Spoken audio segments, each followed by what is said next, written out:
स्वागत है। आज हम सब एक एक बहुत ही जाने पहचानी कहानी की परतों को खोलने जा रहे हैं। एक ऐसी कहानी जो हम सब ने सुनी है, लेकिन शायद उसके सबसे गहरे सबक को कभी-कभी नजरअंदाज कर देते हैं। हम बात कर रहे हैं उस पल की जब एक 16 साल का राजकुमार पहली बार धर्म का सबसे बड़ा रक्षक बनकर उभरा। तो आज की हमारे जो बातचीत है वो दो बहुत ही बेहतरीन स्रोतों पर आधारित है। पहला है नमस्कार आपका स्वागत है निरंतर वाणी में, और दूसरा जो हमारी चर्चा को एक कह सकते हैं दार्शनिक गहराई देता है वो है the guardian of Dharma, Rama and the sages. हमारा मिशन सिर्फ कहानी दोहराना नहीं है, बल्कि ये समझना है कि कर्तव्य, शक्ति और विनम्रता का असली मतलब क्या होता है, खासकर तब जब आप सिर्फ 16 साल के हों और आपके सामने पूरा जंगल राक्षसों से भरा हो। तो चलिए सीधे मुद्दे पर आते हैं। कहानी की शुरुआत एक अजीब से संकट से होती है। घने जंगलों में ऋषि मुनि हैं, वो लोक कल्याण के लिए यज्ञ कर रहे हैं, लेकिन उनकी शांति भंग हो रही है। राक्षस आते हैं, यज्ञ अपवित्र करते हैं, खून खराबा करते हैं। ये सब तो हम जानते हैं, लेकिन यहाँ एक दिलचस्प बात है जो अक्सर छूट जाती है। बिल्कुल। और वो दिलचस्प बात यह है कि ये ऋषि कोई साधारण इंसान नहीं थे। उनके पास तपस्या से अर्जित की हुई अपार शक्तियां थीं।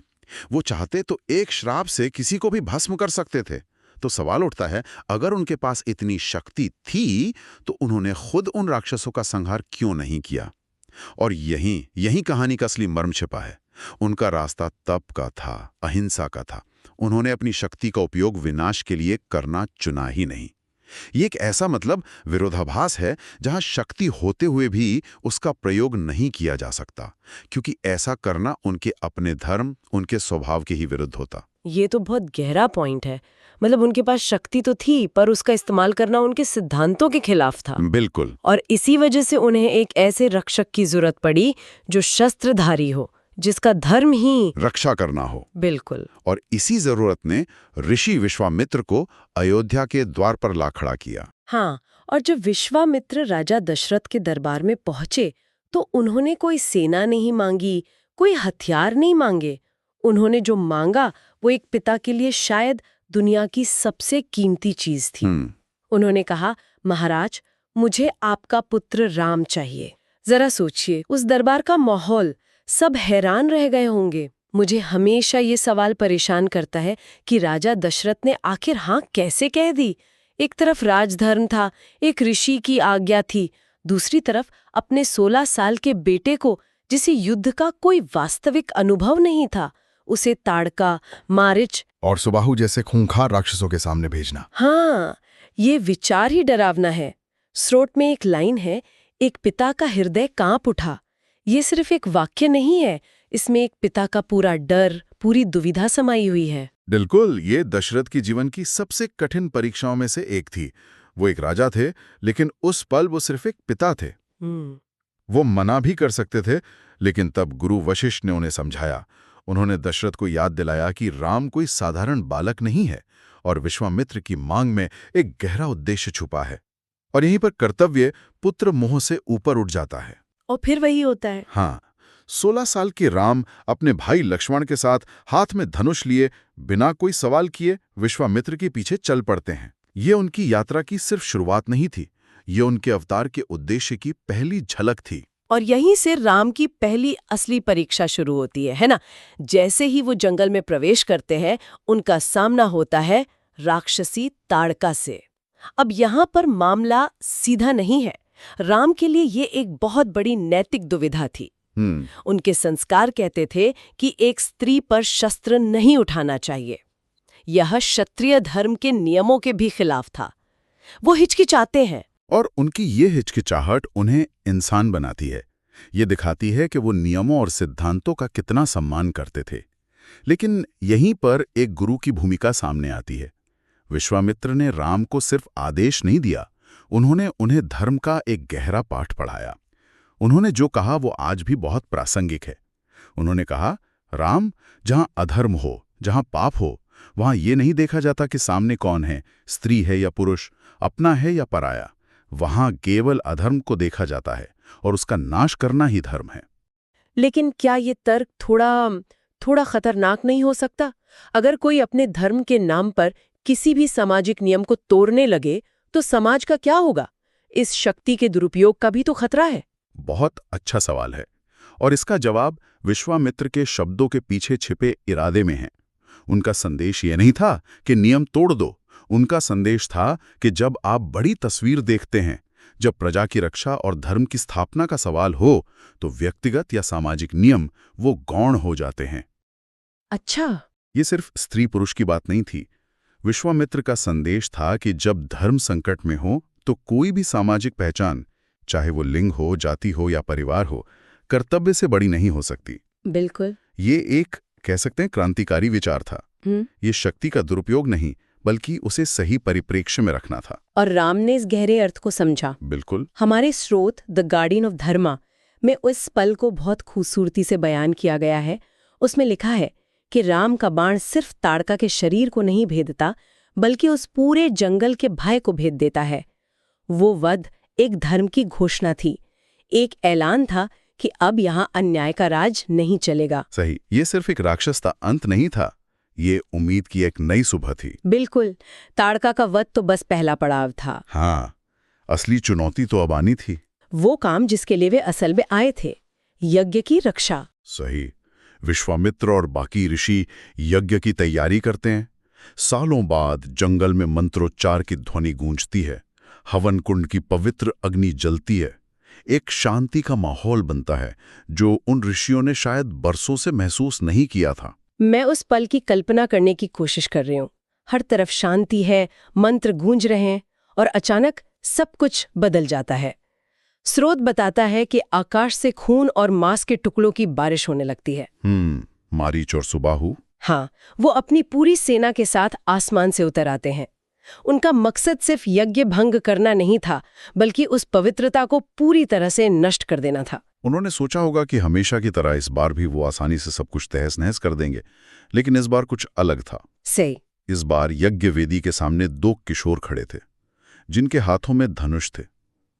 एक स्रोत में एक बहुत दमदार लाइन लिखी है, अब सामने केवल राजकुमार नहीं थे, साक्षात मर्यादा पुरुषोत्तम थे। वाह। राम और लक्ष्मण किसी दीवार की तरह यज्ञ और ऋषियों के बीच खड़े हो गए। और फिर जो हुआ, उसने इतिहास बदल दिया। ये कोई लंबा युद्ध नहीं था, ये शक्ति का एक सटीक और निर्णायक प्रदर्शन था। बिल्कुल। राम ने एक बाण से सुबाहु का अंत कर दिया, और मारीच, जो मायावी और बहुत शक्तिशाली था, उसके लिए उन्होंने एक ऐसा बाण चलाया जिसने उसे मारा नहीं, बल्कि उसे 100 योजन दूर समुद्र के पार फेंक दिया। ये बहुत दिलचस्प है। उन्होंने उसे मारा क्यों नहीं? ये राम के चरित्र की गहराई को दिखाता है। शायद वो जानते थे कि मारीच भविष्य में एक बड़ी भूमिका निभाने वाला है।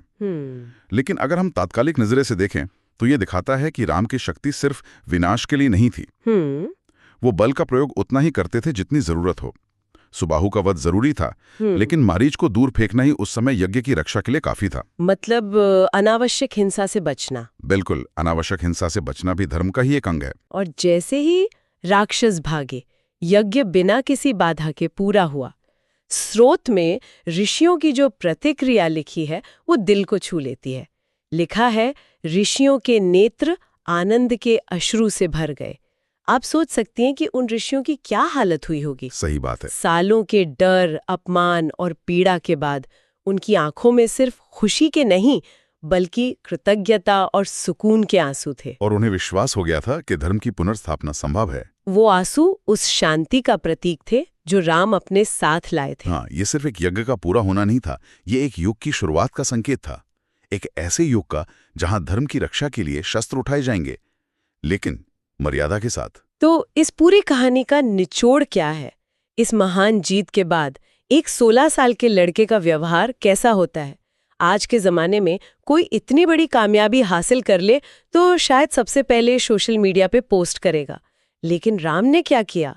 उन्होंने कोई जश्न नहीं मनाया, कोई पुरस्कार नहीं मांगा, कोई श्रेय नहीं लिया। हाँ, कोई श्रेय नहीं लिया। और यही राम बन जाते हैं। यही वो गुण है जो उन्हें मर्यादा पुरुषोत्तम बनाता है। जब ऋषियों ने उनका धन्यवाद किया तो उन्होंने बड़ी विनम्रता से कहा, ये मेरा कर्तव्य था, मेरा धर्म है। उनके लिए ये कोई असाधारण काम नहीं था, बल्कि एक स्वाभाविक जिम्मेदारी थी जिसे उन्होंने पूरा किया। स्रोत उन्हें एक ऐसे व्यक्ति के रूप में वर्णित करता है जो शक्ति होते हुए भी नम्र हैं और विजय के बाद भी विनम्र। यह कहना बहुत आसान है, लेकिन करना उतना ही मुश्किल। शक्ति अक्सर अपने साथ अहंकार लेकर आती है। राम का चरित्र हमें सिखाता है कि सच्ची शक्ति अहंकार को खत्म करने में है, उसे बढ़ाने में नहीं। तो अगर हम आज की इस पूरी बातचीत को समेटें तो वो कौन सी मुख्य बातें हैं जो हमारे श्रोता अपने साथ ले जा सकते हैं? मुझे लगता है पहली बात तो यह है कि धर्म की रक्षा या सही काम करने की कोई उम्र नहीं होती है। राम सिर्फ 16 साल के थे, लेकिन उनका संकल्प, उनकी स्पष्टता किसी भी अनुभवी योद्धा से कहीं ज्यादा थी। बिल्कुल। और दूसरा बड़ा सबक यह है कि अन्याय के खिलाफ खड़ा होना ही सच्ची भक्ति या सच्ची आध्यात्मिकता है। सही। सिर्फ पूजा पाठ या ध्यान करना ही काफी नहीं है। जब धर्म संकट में हो, जब किसी निर्दोष को सताया जा रहा हो, तो उसके लिए आवाज उठाना या एक्शन लेना, हाँ, वो भी भक्ति का ही एक रूप है। राम ने अपने कर्म से ईश्वर की सबसे बड़ी आराधना की।